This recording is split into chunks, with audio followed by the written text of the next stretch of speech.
So scoring is one of the harder parts of filmmaking. Music is really important to film, but most filmmakers aren't also composers and don't know any friends who are composers and don't have the money to hire a composer, which leaves you with the option of licensing music. So in this video, I'm going to go over ways that you can take licensed music and stretch it a little further and make your project fit with the music even better.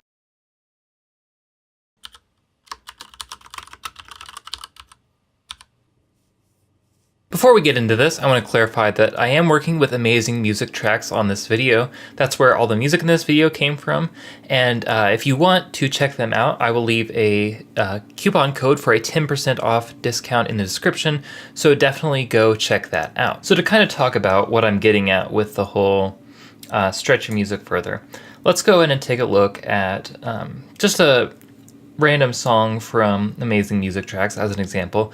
These techniques will work with a lot of other music licensing sites, but it depends on if they offer this specific thing, which is alternate stems or versions of the song.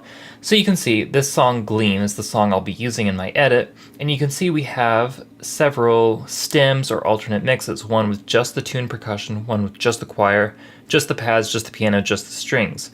So we basically have all of the parts that make this song broken down, and we can use those to edit the pacing, the tempo, the feel of the song to go with our edit more closely than, compared to if we just slapped a random song on an edit. So if we go in here, I've got everything loaded up in Audition, and these techniques will work in any program. I'm just using Audition because it's what I have and what's easy for me to use. But if you have Pro Tools, Audacity, or even just editing inside Premiere or another NLE, you can do a lot of this stuff. But I'm doing it in Audition just to kind of make it a little easier. But anyway, let me play the edit for you guys real quick so you can see kind of what I'm doing with the edit, and I'll have just the normal song playing underneath it. Don't criticize the edit too heavily or the color grading too heavily. They're really quick. It was just a rough edit to give an example for the scoring techniques that I'm going to show.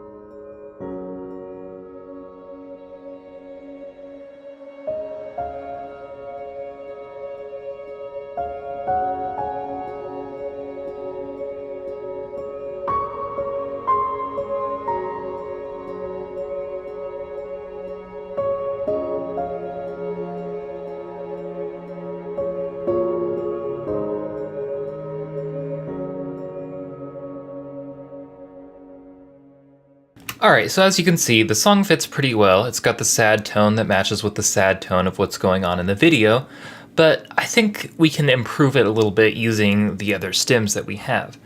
So the first thing that I'm feeling is I don't really like the tuned percussion. So if we play this part, I'm just not feeling the tuned percussion. That doesn't really fit, in my opinion. So what we can actually do is enable that. Now you notice how the tune percussion is gone? Well, let me show you how I did that. So if you open up, the tune percussion would match. So if we just added the tune percussion on top of the tune percussion, that would make it louder. But a really cool technique you can use is called inverting the phase. Now the phase relates to the shape of the waveform. If you switch it, invert it, and add it to itself, it'll cancel each other out. So the way you can do that in Premiere is just to go into Effects and hit Invert. So like I said, this is already phase inverted. So what that means is that if we have this playing along with the song, then this tune percussion will cancel out the tune percussion in the actual track, completely getting rid of it. Now, it isn't perfect. You can still kind of hear it, but pretty much gets rid of it completely.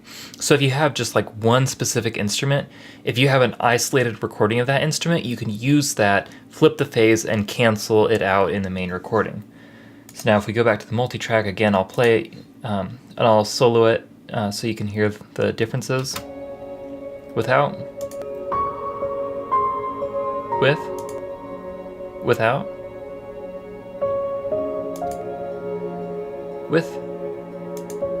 Without. So you can see it's a pretty seamless, pretty much almost completely, perfectly cancels it out, which is perfect. Except, if we go back to the beginning and I play this,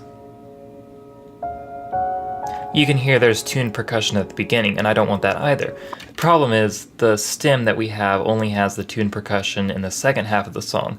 So I could kind of probably tweak with it and play with it and get it canceled out in the beginning, but it'd be pretty difficult. So what I'm actually going to do is just ditch the main recording, because you can see we have the choir, pads, piano, strings, all of the other parts separated, so we can just only use those instruments and get rid of our tuned percussion completely by just using all the other instruments individually rather than using the mix. So now if I play this, obviously we have no tuned percussion. However, this creates kind of another problem. The tuned percussion was acting as a fill at the first half of the song before the pads and the strings and the choir came in, which means the first half of the song is really empty now, acoustically. So what I'm actually going to do is I'm going to take the pads. Now, if you listen to the pads, I'm going to solo those and let you listen to them real quick.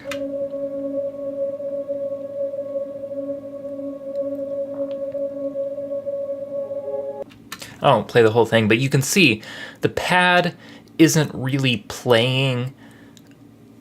It's not playing a melody, it's not playing chords, it's not following the music, which means we can move the pads pretty much indiscriminately because they won't create any dissonance when we move them because they're not following the chord progression of the piano and the strings. So, since this pad coming about right there, I can just crop that and slide this over, and I think I'll have them come in right after the first piano hit. Oh, I got it soloed. Maybe a little later than that. Maybe even a bit later. Have a little bit of silence at the beginning.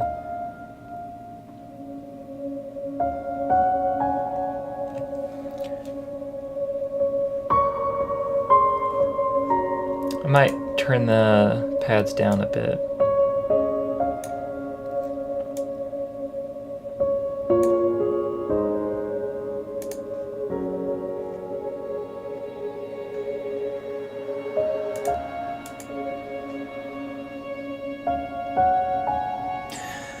So now you can see the pads are providing the fill at the beginning that the tuned percussion was, but it's a little bit softer, a little more subtle, not as percussive as the tuned percussion, which makes it flow a little better in my opinion.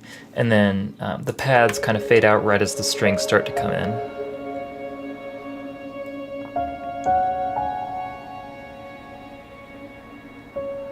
So here comes the strings. So now you can see we've got those pads moved to the beginning. Now I could, again, edit this a little bit, try and trim out a part and have the pads all the way through still, just kind of extend them into the beginning, but I'm not going to mess with that. I think because the strings come in, the pads really aren't as necessary, so we're fine just moving them to the beginning. So now let's look at the second half where we have the strings, the choir, and the piano.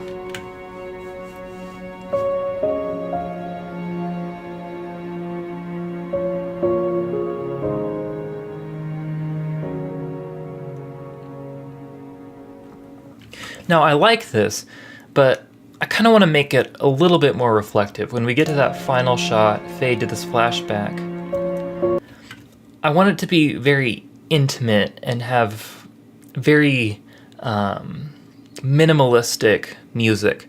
So what we can do, since we have all these pieces separated out, is we can take our strings and just create a keyframe, and we can actually just fade out our strings, and we'll do that with the choir as well. Just have them fade out at this first piano hit as we fade in. So now we get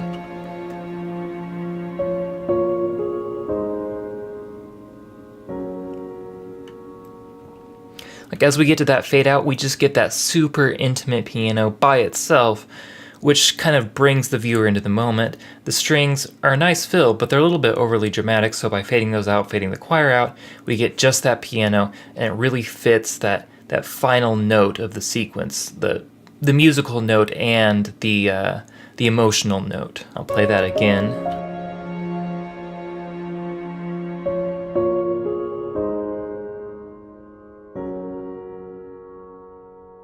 And I could tweak with that a little bit, but really I'm pretty happy with how that sounds, honestly. I think that fade out's good, just fading out right as that last hit. And then again, we get that last piano hit by itself, which I think, again, fits the scene very well. Now, there's some other things we could do here. If you have a bit of musical talent and a bit of music creation software, you could, for example, create your own pads. We could cut out these pads, make our own, have them fill the entire song. We could even add in something more complex, add in more instruments. If you have some good string synths, you could add in some strings. You don't have to have that super high level compositional skill. You don't have to be able to write a song, but you can take the song that you have and add some stuff to it musically if you have that musical talent. If not, you can even do what I just did, what I just showed you, which is treat the different pieces of the song like you would just any sound mix and mix them to better fit the audio so that we get that very soft, intimate at the beginning. We kind of build up without the tune percussion again, we ditched that. And then we get that fade out at the very end to that intimate moment. So those are some ways that you can stretch the music and you can make the music fit the tempo of your scene. If you're doing an action scene, for example, you might have a small break in the action. You could cut to having just the percussion play, for example. If you have some upbeat percussion, cut out all the strings and stuff, and have it get cut down to that more minimalistic percussion for that small break in the action. And you can do all sorts of stuff, any genre, any emotion, any mood, any music, as long as you can have even just a couple pieces broken out of the song. You can utilize those to match the song's pacing to your scene, and that'll really, really improve your song or your edit. It'll make your film seem like it was professionally composed, even if it wasn't, because the big thing that separates professional compositions from something that was licensed is, does it match the pacing of the scene?